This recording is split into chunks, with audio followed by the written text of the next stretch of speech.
আমি তো লেখার জগৎ থেকে সরে এসেছি অনেকদিন। এখন আমার ইন্টারভিউ কি তেমন কোনো কাজে আসবে?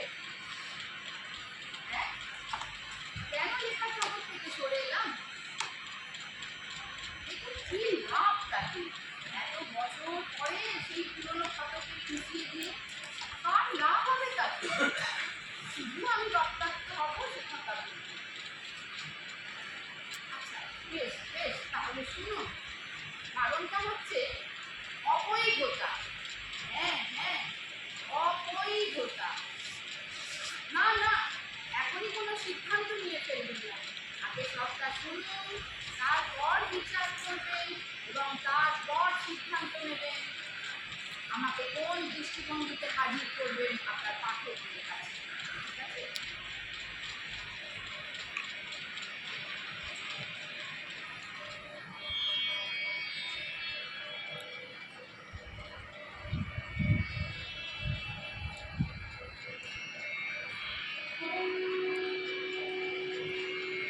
লোকে বলতো কবির সাথে আমার প্রেম। কবি মানে আমার স্বামী, বজ্রের বন্ধু। বজ্রই আরম্ভ করে দিয়েছিল আমার সাহিত্য। কিন্তু আমাদের সমাজে অনাত্মীয় স্ত্রী পুরুষের বন্ধুত্ব স্বীকৃত নয়। নায়ক নায়িকারা বিবাহিত হলে তবেই তা স্বীকৃত, তবেই তা বৈধ। আর অবিবাহিত হলে তা অবৈধ। ব্যাস, এর ওপর আর কোনো কথাই নেই। অতএব প্রথা সিদ্ধভাবে আমার সঙ্গে কবির অবৈধ সম্পর্ক। শুধু আমার মনেই যত দ্বন্দ্ব, আমার মনেই যত দ্বন্দ্ব।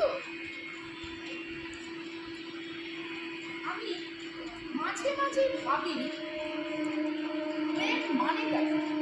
প্রেম মানে কি সম্পর্ক লাভের ইচ্ছা, না সঙ্গ লাভের ইচ্ছা? তা কবির সঙ্গ লাভের ইচ্ছা আমার মধ্যে যথেষ্টই ছিল। কবিকে ছাড়া দুটো দিন যে আমার চলে না। কিন্তু তার মানে কি প্রেম? নাকি প্রেম মানে শারীরিক সম্পর্ক? কিন্তু কবির হাতটা ছুঁয়ে দেখার, ধরে দেখার ইচ্ছা কোনো দিন এই পোড়া মনের কোণে উঁকি মারিনি। কারণ আমার যে বজ্রের মতো স্বামী আছে, আর বিবাহিত জীবনে ওসব ধরাধরি স্বাদ 100 ভাগ মিটে গেছে।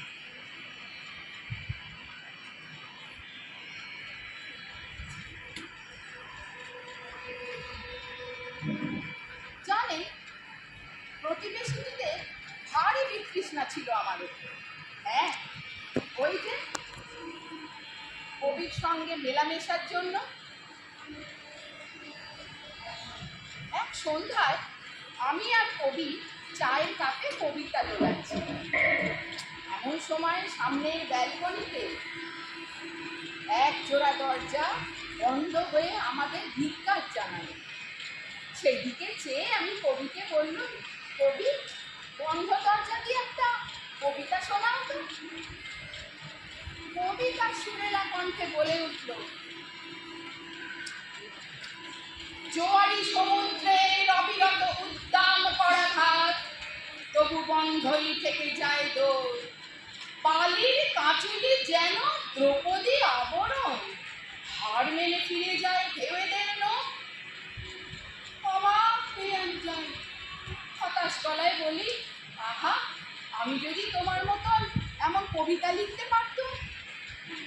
কবি আমাকে উৎসাহ দিয়ে বলে, তোমার এই অকৃতি তোমাকে পথ দেখিয়ে নিয়ে যাবে মোহনা। তুমি শুধু লিখে যাও, তুমি শুধু লিখে যাও। কিন্তু একজন সমাজদার না পেলে কি লেখা যায়? কবিতা বোঝে না, কিন্তু বোঝে তার স্ত্রীকে। একদিন বজ্রকে জিজ্ঞাসা করলো, আচ্ছা, এই যে আমি রোজ রাত পর্যন্ত কবির সঙ্গে আড্ডা মারি, তোমার হিংসে হয় না? বজ্র হালকাভাবে বলে, কেন হবে? তুমি কি কবির সাথে প্রেম করছো? আমি বলি, প্রেম কাকে বলে? বজ্র আরো হালকা হয়, বলে, ওরে বাবা, এ যে বড় কঠিন প্রশ্ন। কোথায় ভালোবাসাকে? ভালোবাসা কাকে বলে? ওহো, আবার সেই কবিতার মতো হেঁয়ালি। আমার স্বর গাঢ় হয়। আমি বলি, দেখো, কবিকে ভালোবাসি কিনা জানি না, তবে তাকে ঘৃণাও করি না। হ্যাঁ, তাও করব যদি কোনোদিন কবি বলে ওঠে, মোহনা, আমি তোমায় ভালোবাসি।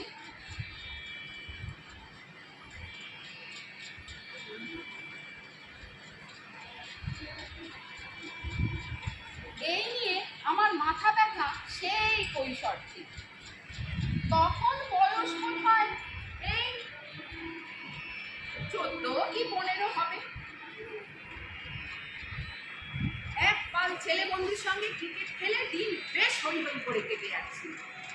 এমন সময়, সেই সময় টানা 7 দিন বৃষ্টি, খেলা বন্ধ। নিচে বারান্দায় চুল এলিয়ে বসে আছি। এমন সময় হঠাৎ উদয় এসে পিঠে হাত লাগলো, যা আগে কখনো সে করেনি। সেই স্পর্শে সারা শরীর বিদ্যুৎ ছড়িয়ে গেল। থরে থরে শরীরে থরে থরে শীত চেপে বলল, আজ এসেছিস কেন? আজ তো খেলা নেই।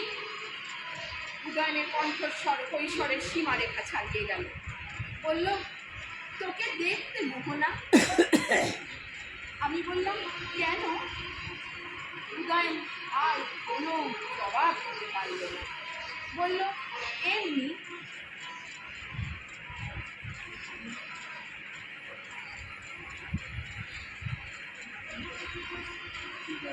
সেই 15 বছর বয়সেই চিন্তা করলাম, এই কি প্রেম? না হলে সামান্য এক স্পর্শে আমার শরীরে সেটাকে সে এমন ঝংকার তুলল কিভাবে? এই যে থেকে থেকে আজ বারবার উদয়নের কথা মনে পড়ছে। ওই ওই কালও তো সেই স্মৃতি ছিল না। তাহলে আমিও কি? না না না, উদয়নের সঙ্গে কোনো প্রেম আমার গড়ে ওঠেনি। কারণ আমি তখন আমার লেখার সাধনায় মেতে উঠেছি। সেই বয়সেই আমি জীবনের লক্ষ্য স্থির করে ফেলেছিলাম, আমি সাহিত্যিক হব।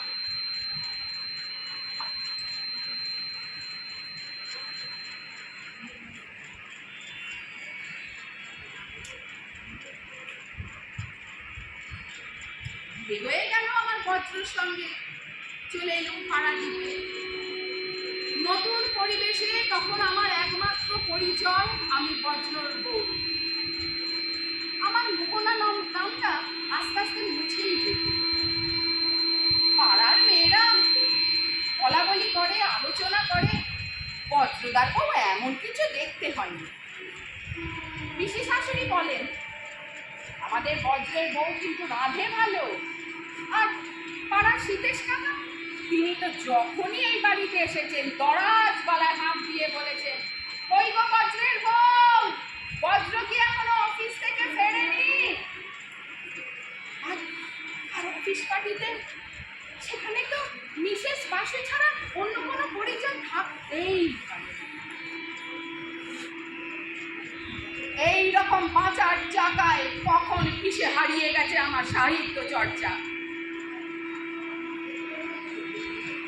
বজ্রর বউ হয়ে 5 বার অভ্যাসে মোহনা হয়তো একদিন মরেই যেত, যদি না বজ্রর বন্ধু কবি এসে হাজির হতো আমার এই পাড়াদ্বীপের ব্যালকনিতে। যদি না বলে উঠতো, মোহনা, তোমার মধ্যে বিরাট সম্ভাবনা, তুমি লিখে যাও। তোমার লেখা আমি মানুষের দরবারে, পাঠকের দরবারে তুলে ধরব। তোমার লেখা আমি ছাপার ব্যবস্থা করব। কবির উদ্যোগে ছাপা হলো আমার কবিতা, গল্প। আর আজ লেখাগুলোর মাথায় ছাপার অক্ষরে যে নাম জল জল করে জ্বলে, তা কেবল মিসেস বাসু নয়, তা মোহনা। আমি আমি কেবল বজ্রর বউ নই, আমি মোহনা, আমি মোহনা। এ আমার একান্ত আমি মোহনা।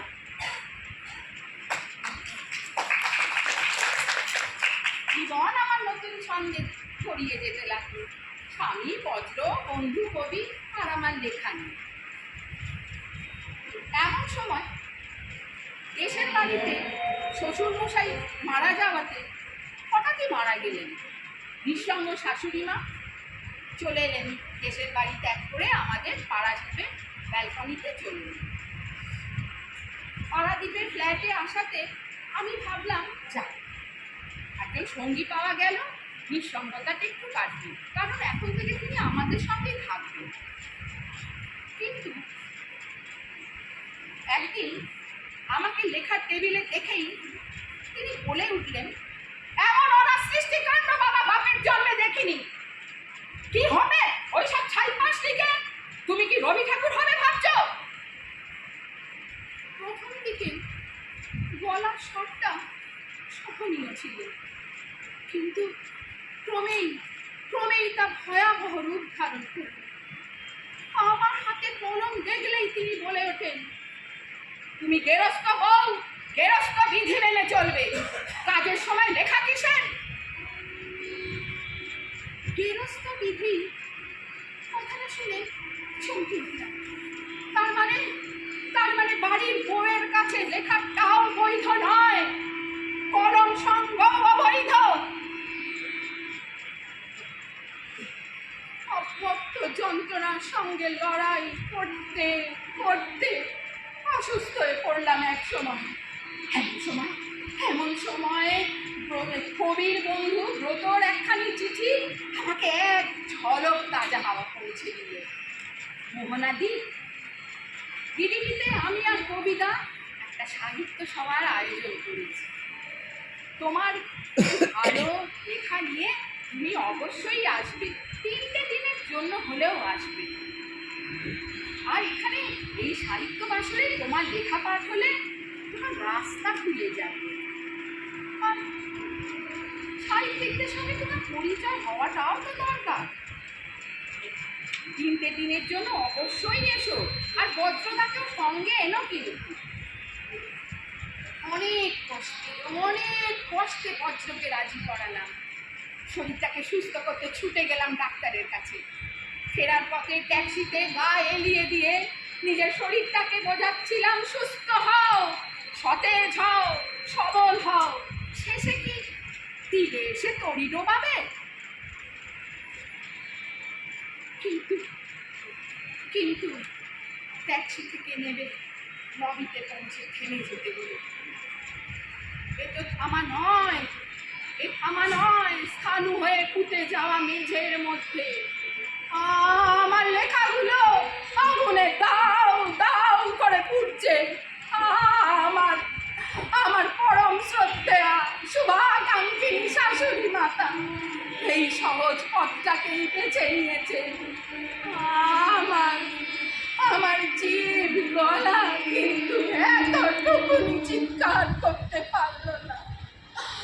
আমার 2 চোখ